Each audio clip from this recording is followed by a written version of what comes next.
Are you ready for a story that will touch your heart? Discover how a young ballerina turned pain into purpose and broke through limits to inspire lives around her. The rebirth of a dream is a journey of resilience, courage, and love for art that will move you from start to finish. Don't miss this incredible story of overcoming and see how dance can be so much more than just steps. Watch now and let yourself be inspired. The sound of applause was deafening, echoing throughout the theater. Sarah Mitchell stood at the center of the stage, the spotlights illuminating every detail of her silhouette as she breathed deeply, still euphoric from the performance. She had danced like never before, her movements flowing with an almost supernatural precision. In that moment, she wasn't just a ballerina, she was the very embodiment of dance. As the curtain began to fall, Sarah exchanged a quick glance with her mentor, Evelyn, standing backstage with teary eyes full of pride. Evelyn always said that dance wasn't just about technique, it was pure emotion, and Sarah finally felt she had reached that sublime state. "You were born for this," Evelyn had told her moments before the show began. Now, with the audience still electrified, Sarah knew it was true. Later that night, Sarah and her best friend, Emily, were in the car, still riding the high from the performance.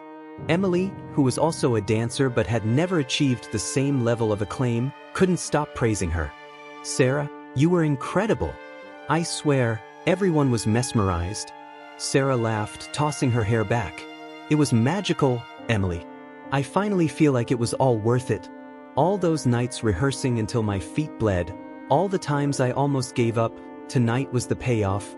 The highway seemed quiet that night, illuminated only by the dim streetlights. Emily was driving while Sarah gazed out the passenger window, a comforting calm filling the space between them. "So, what's next?" Emily asked excitedly. "You're at the top, Sarah. What's your next move?" Sarah smiled, still looking at the stars. "I want more. More stages, more performances. I want to reach places no one's ever reached." Emily laughed. "That sounds just like you. Never satisfied." Their laughter filled the car, but it was interrupted by a sharp turn that Emily barely noticed. The car skidded slightly, but she regained control. "Wow, that was close," Emily said with a nervous chuckle. Sarah instinctively tightened her seatbelt, her heart beating a little faster. The road grew darker, and the radio had been turned off so they could talk. Sarah closed her eyes for a moment, mentally replaying every step of that night's performance. In her mind, the stage seemed infinite, the spotlights never dimmed, and the music was eternal. She felt invincible, as though the future was entirely within her grasp. But life has strange ways of changing even the best laid plans. The screech of tires on asphalt and the sudden glare of headlights from the opposite direction exploded like thunder in the quiet night. Sarah opened her eyes just in time to see the inevitable impact. Emily tried to swerve, but it was too late. The car spun like a puppet out of control, their screams mingling with the sound of twisting metal. When everything stopped, the silence was crushing. Sarah was trapped in her seat, the world around her spinning in slow motion. The distant glow of streetlights felt like a hazy dream. She tried to move, but a sharp, intense pain coursed through her body, eliciting a weak groan. Then she realized something was wrong. Something was terribly wrong. The sirens came quickly, but for Sarah, it felt like an eternity. The paramedics carefully extracted her from the car, and the last thing she saw before losing consciousness was Emily's pale, frightened face, calling her name. Sarah tried to speak, but all she managed was a faint sigh. The world around her faded to black. The hospital's bright lights seemed harsher than necessary, reflecting off the pristine walls and casting a cold, sterile atmosphere. Sarah Mitchell opened her eyes slowly, her head pounding. The last thing she remembered was the sound of sirens, but now everything was eerily quiet. She tried to move her arms and managed, but when she attempted to move her legs, something was wrong. Her heart raced, and her breathing quickened. It felt as though the connection between her mind and her body had been severed. The soft click of the door opening drew her attention. A nurse entered, carrying a tray and wearing a reassuring smile. "Good morning, Sarah. How are you feeling?" she asked, but Sarah couldn't respond right away. The words seemed stuck in her throat. Finally, in a hoarse voice, she managed to ask, "What happened to me?" The nurse hesitated for a moment, as if carefully choosing her words. "You were in a car accident. You were rushed here for emergency care. We had to perform surgery to stabilize your spine. The doctor will be in shortly to discuss everything with you." Sarah blinked slowly, trying to process the information. Accident, surgery, spine. The words felt like a disconnected sequence until the grim reality started to sink in. A short time later, the doctor entered, accompanied by her mother, Margaret. Her mother's face was pale, her eyes red from crying. Sarah tried to sit up, but the pain made her abandon the effort. The doctor approached, checking the monitors beside her bed before speaking. "Sarah, I need you to understand that we're here to support you, but there's something important we need to discuss." Margaret held her daughter's hand tightly, as if trying to shield her from what was coming. "During the accident," the doctor began, "your spine sustained severe trauma. We did everything we could to minimize the damage, but the injury was extensive. For now, you've lost the use of your legs." The words hit Sarah like a ton of bricks. "For now?" she asked, her voice trembling with both hope and fear. The doctor nodded slowly. "It's still too early to predict whether mobility can be regained. We'll begin intensive physical therapy and monitor your progress, but I need you to be prepared for all possibilities." Sarah felt her world collapse around her. She looked at her mother, who was desperately trying to hold back tears. "This can't be happening," Sarah whispered. The doctor continued speaking, explaining the next steps, but his voice faded into background noise as Sarah sank into her own thoughts. She wasn't just a person, she was a dancer. Every step, every movement was part of who she was. And now? Who would she be without that? The following weeks were grueling. Sarah began her physical rehabilitation, but the emotional battle was far more difficult. Therapy sessions became a daily ritual, forcing her to confront the reality of her new body. Every movement that once felt natural now required immense effort. David, her physical therapist, was kind and patient, but Sarah avoided meeting his eyes. She didn't want to see pity or forced optimism. Emily visited the hospital whenever she could, bringing small gifts and trying to maintain a light-hearted atmosphere, but Sarah couldn't hide the resentment bubbling inside her. "Why didn't you get hurt?" Sarah finally snapped one tense afternoon. Emily's face twisted with pain, but she didn't respond. Sarah immediately regretted her words, but it was too late. "I'm sorry," she mumbled, but the silence between them lingered until Emily left. Nights were the hardest. When the hospital quieted and darkness filled the room, Sarah was left alone with her thoughts. She replayed every detail of the stage in her mind, the way the music coursed through her veins, the way the audience's applause had felt like fuel. She closed her eyes and tried to hold on to those memories, but reality was relentless. Her legs lay still, and she couldn't imagine life without dance. Her mother was always nearby, offering her unwavering support. Margaret tried to encourage Sarah with stories of people overcoming adversity, but Sarah didn't want to hear them. Everything felt hollow. Even Evelyn, her mentor, had tried to visit, but Sarah refused to see her. What could she possibly say that would make this any better? She thought bitterly.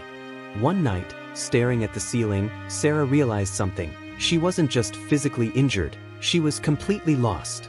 Who was Sarah Mitchell without dance? The question haunted her, because deep down, she knew she didn't have an answer. The sunlight streaming through Sarah's bedroom window felt warm, but it couldn't penetrate the darkness inside her. The hospital days were over, and now, back in her mother's house, life felt even emptier. The room, once decorated with trophies, medals, and photos of her performances, now seemed suffocating. Sarah could hardly look at those reminders without feeling an unbearable weight in her chest. Margaret did everything she could to brighten Sarah's days, filling the space with small acts of care. One morning, she placed a tray on Sarah's lap with pancakes topped with fruit and a steaming cup of coffee. "I know it's not the same as your ballet classes, but maybe we could find something new for you to do," she suggested, trying to sound casual. Sarah shook her head, pushing the plate away.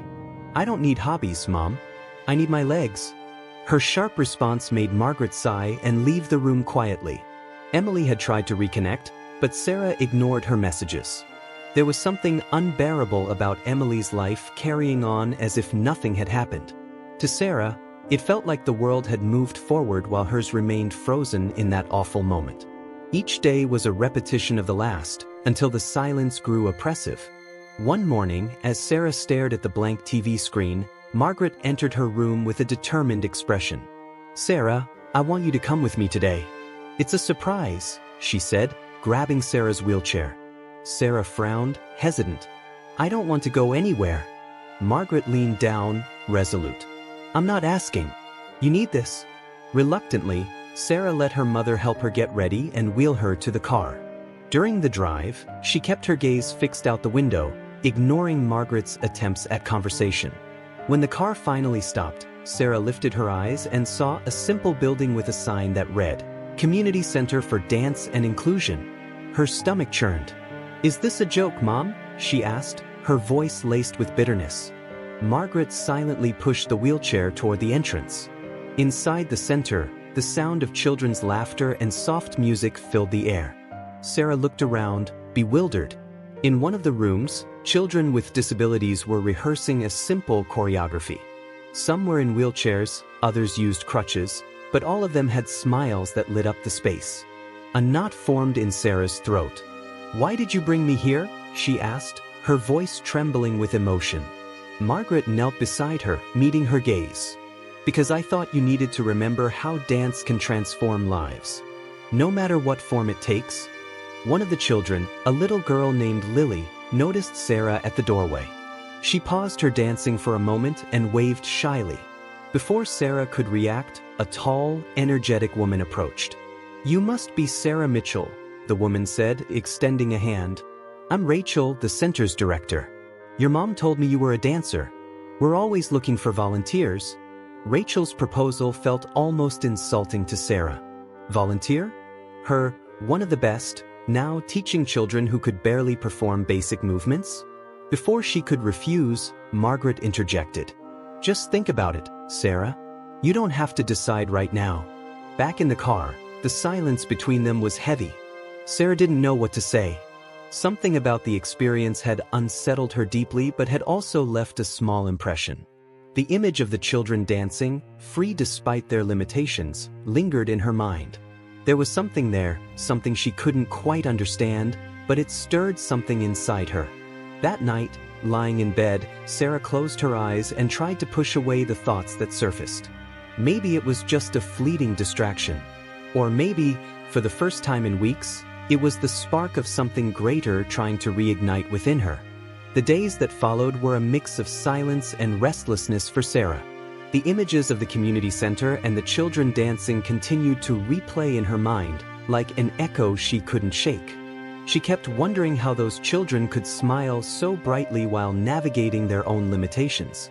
To her, dance had always been a way to express herself, but also to maintain control.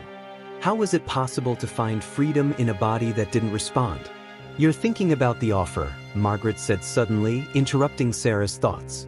It wasn't a question, but a statement. Sarah looked at her with a mixture of irritation and exhaustion. "It's not that simple, Mom. I don't know if I can do it."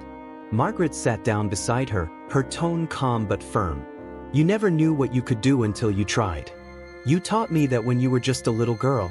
Margaret's words hung in the air, and against all expectations, Sarah decided to return to the community center. When she arrived, Rachel greeted her with the same warm enthusiasm as before. "I'm so glad you came back," Rachel said, holding the door open for Sarah. Inside the dance room, children were busy practicing their movements, their faces glowing with focus and joy. Sarah observed from a distance, the weight of her doubts still heavy on her. She wasn't entirely sure why she was there. Rachel broke the silence. "When we started this center, our idea was simple, to give children a space to explore dance on their own terms. It's not about perfection but about expression. That's what you can offer them, Sarah. Not the technique, but the heart." Sarah stayed quiet for a moment before nodding slowly. "I can try." In the first few days, Sarah limited herself to watching. Sitting in her wheelchair, she studied the children's movements and listened to Rachel's instructions. Each child had their own rhythm, their own way of interpreting the music. For Sarah, who had always valued technical precision, it was disconcerting but also fascinating. Gradually, she began to see the beauty in their freedom. Lily, the little girl who had waved at Sarah during her first visit, was the first to approach her. "Do you know how to dance?" Lily asked, her eyes sparkling with curiosity. Sarah smiled, though she felt a lump in her throat. "I used to dance," she replied, trying not to let her sadness show. Lily tilted her head, thoughtful. "You still can. You just have to try a different way." Lily's simple words hit Sarah like a revelation. For weeks, she had been drowning in her loss, but this little girl seemed to see something she herself couldn't. Inspired by Lily, Sarah began actively participating in the classes. At first, she helped with small posture adjustments and encouraged the children to connect with the music. Over time, she realized she also needed to reconnect with it. One afternoon, as Rachel worked on a new choreography, Sarah mustered the courage to join the group. She used her wheelchair as an extension of her body, moving to the rhythm of the music with her arms and torso. At first, her movements were hesitant, but soon she found a flow she hadn't felt in months. The children clapped for her, and Lily ran up to hug her excitedly. "I knew you could do it." In that moment, something inside Sarah shifted. For the first time since the accident, she felt like she had found a purpose. It wasn't the same as before, but it was something new, something real. Dance was no longer about impressing an audience or achieving perfection. It was about sharing, inspiring, and creating a new kind of beauty. When the class ended, Sarah looked at Rachel with a shy smile. "Maybe I'm starting to understand why you do this." Rachel smiled back. "You'll fully understand when you see the impact you're having on these kids. And maybe on who you're becoming as well." Sarah woke up that morning with a strange feeling, as if something deep within her chest had begun to stir again. It wasn't quite happiness, but there was a lightness, a spark she hadn't felt in months. As she prepared to return to the community center, she realized, for the first time since the accident, that she was looking forward to something. At the center, the children were already eagerly waiting for her. Lily, with her boundless energy, ran to hug Sarah as soon as she arrived. "Sarah, we have a new song today. Are you going to dance with us?" Sarah laughed, surprised by the casualness of the question. "I'll try," she replied, her tone light but genuine. Rachel, watching from a distance, nodded approvingly. Since Sarah had started engaging more, Rachel had noticed how the children connected with her. To them, Sarah wasn't just a teacher, she was an inspiration. The class began with simple exercises, but Sarah was determined to create something more meaningful. She realized the children had a genuine desire to express themselves through dance, but traditional choreography often limited them.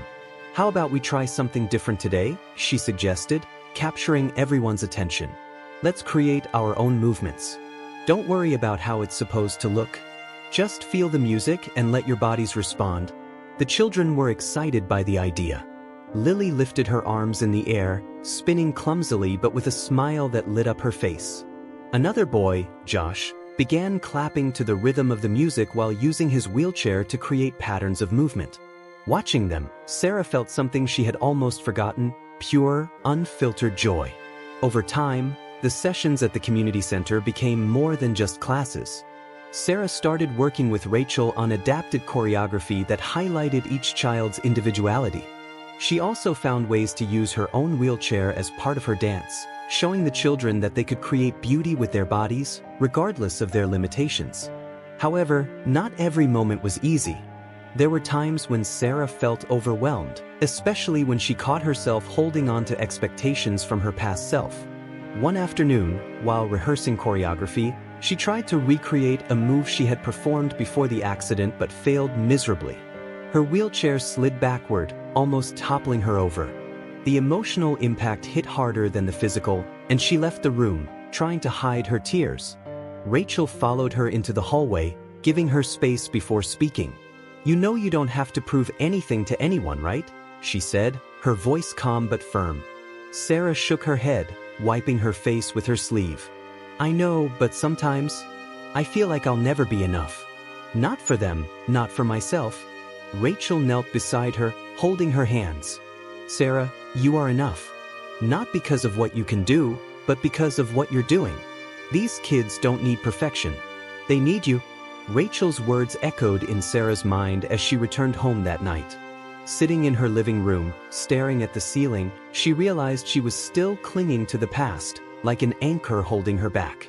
At the same time, she began to understand that her life now had a different purpose, one she had never imagined before. In the weeks that followed, Sarah's role at the center grew. She didn't just help the children, she started reconnecting with her own creativity. One afternoon, while at home, she pulled out an old notebook where she used to jot down choreography ideas.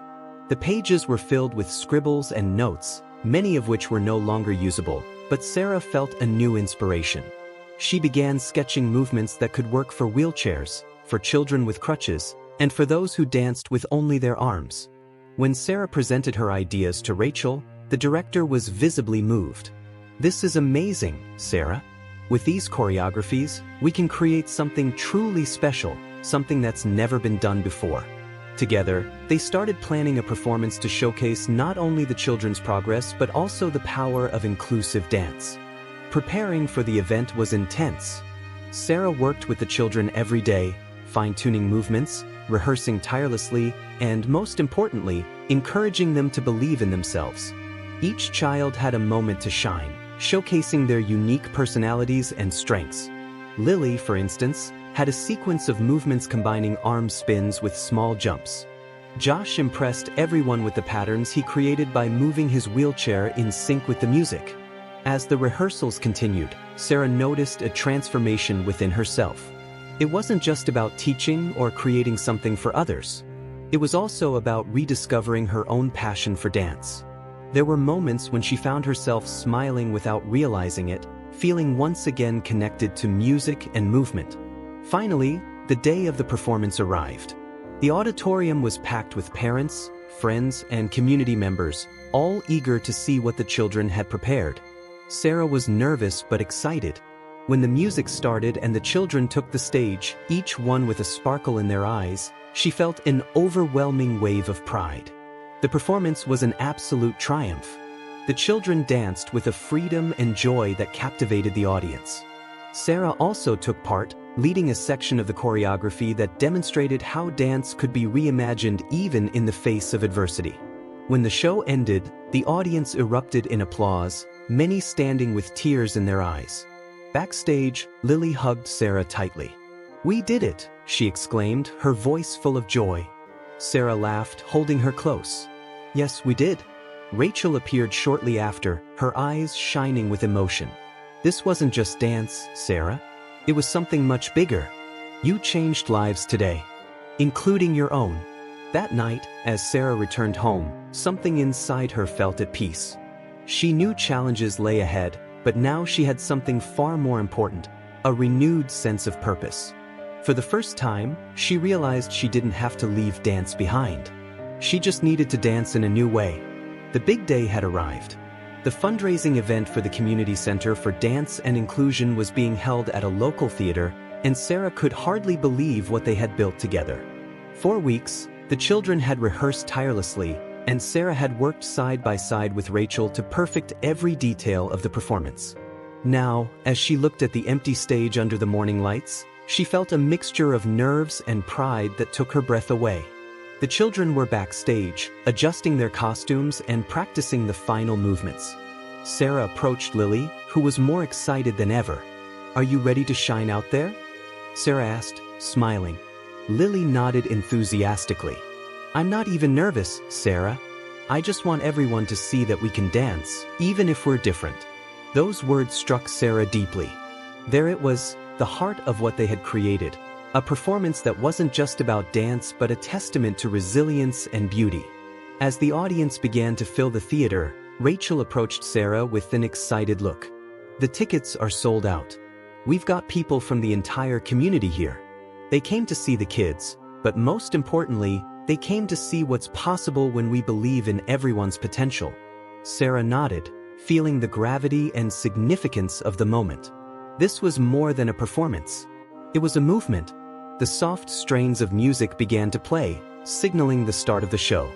Sarah stood in the wings, watching as the children entered the stage one by one. Every step, every spin, every movement was executed with an energy that transcended technique. The children had made the performance their own, and the audience could feel it.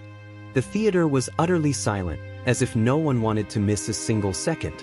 When it was her turn, Sarah took a deep breath and wheeled herself onto the stage. The music shifted to a deeper, more emotional tone, and she began leading the final choreography. Using her arms and torso, Sarah turned her wheelchair into an extension of her body, moving with grace and precision. The children followed her lead, each interpreting the movements in their own unique way. The stage transformed into a kaleidoscope of expression, each child shining in their own light. In the audience, faces were filled with emotion. Parents cried quietly, while friends and family members applauded with fervor. A woman in the back of the theater, someone Sarah had never seen before, stood up with tears streaming down her face and began clapping before the music even ended. One by one, others joined her until the entire theater was on its feet, giving a standing ovation to what they had just witnessed.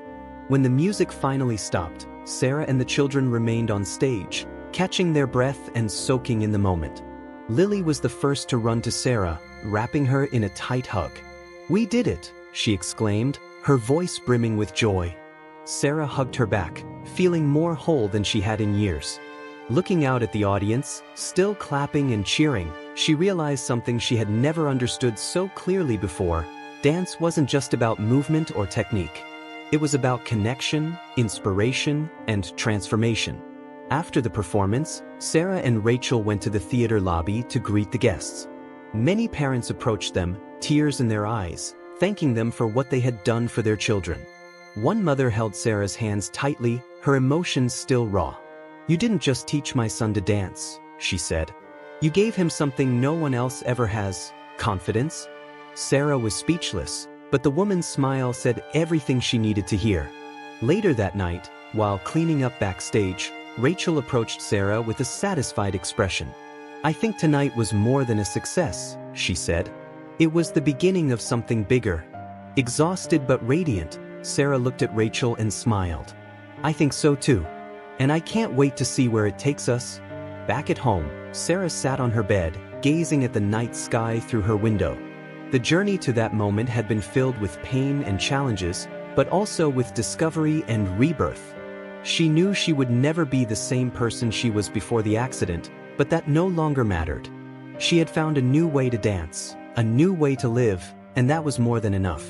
The morning after the performance arrived with an unexpected calm. Sarah woke up with sunlight streaming through her window, but something inside her felt different. For months, she had awakened with an overwhelming emptiness, as if something essential had been ripped from her life. Today, however, that weight felt lighter. There were still challenges ahead, but now she had something she hadn't had before: hope. As she shared breakfast with Margaret, their conversation was filled with laughter and memories of the previous night. "I never imagined I'd see you dance again, Sarah," Margaret said, her hands trembling slightly with emotion as she held her coffee cup. "And in such a unique way. You were radiant." Sarah smiled, looking at her mother with gratitude. "I never imagined it either. I think I've finally realized that dance doesn't have to be the way it used to be. It can be something new." Sarah's phone rang, interrupting the moment. She answered without checking who it was. It was Rachel.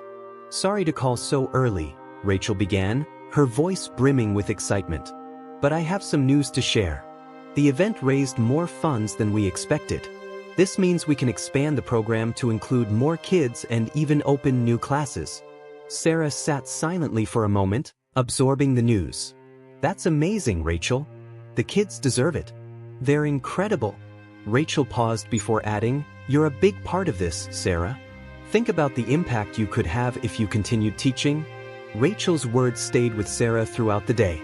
Until now, her work at the community center had felt like a temporary effort, a way to rediscover herself. But what if it was more than that? What if it was the next chapter of her life? She thought about the children, their smiles, and how they had brought joy back into her life. For the first time, the idea of teaching didn't feel like an escape. It felt like a purpose. That afternoon, Sarah decided to visit the community center unannounced. When she arrived, she found some of the children playing in the courtyard while Rachel sorted through papers in her office. "I didn't expect to see you so soon," Rachel said, surprised but clearly happy to see her. Sarah shrugged, feeling a bit nervous. "I needed to think about a few things, and this is the place that helps me clear my mind." Rachel tilted her head, waiting for Sarah to continue. After a moment of silence, Sarah took a deep breath. "I want to keep going. I want to be a part of this in a more permanent way. Not just helping with classes but building something bigger. I want to create choreographies, bring new ideas, maybe even help expand the program." Rachel broke into a broad smile. "I knew you'd come to that conclusion. Welcome back to the stage, Sarah. This time, in an even more extraordinary way." With her decision made, Sarah dove headfirst into the work. She began studying more about inclusive dance, researching methods and learning from the stories of other teachers and choreographers worldwide. Alongside Rachel, she planned new classes and programs to reach children who had never considered dancing before. Weeks turned into months, and the community center became an even more vibrant and welcoming space. Sarah also started giving talks, sharing her story at schools and community events. She spoke about resilience, transforming pain into purpose, and how dance could be a path to healing. Each time she saw the spark in someone's eyes as they listened to her, she felt she was exactly where she was meant to be. One evening, while reviewing a new choreography in her room, Sarah paused for a moment and looked around. Her room still held trophies and medals, but now it was also filled with drawings from the children, photos from performances, and notes about new projects. Dance had returned to her life, not as a shadow of the past, but as a living, evolving force deeply connected to the present. As she prepared for bed, Sarah looked out the window at the stars sparkling in the night sky. The same question that had haunted her months ago returned to her mind, but this time, the answer was clear. Who am I without dance? She smiled to herself, a peaceful warmth filling her heart. I am exactly who I'm supposed to be. If this story touched your heart, don't forget to leave a like, comment on what moved you the most, and share it with someone who needs inspiration today. Every like and comment helps this message reach more people and spread hope and resilience. Together, we can make a difference. Thank you for watching, and see you next time.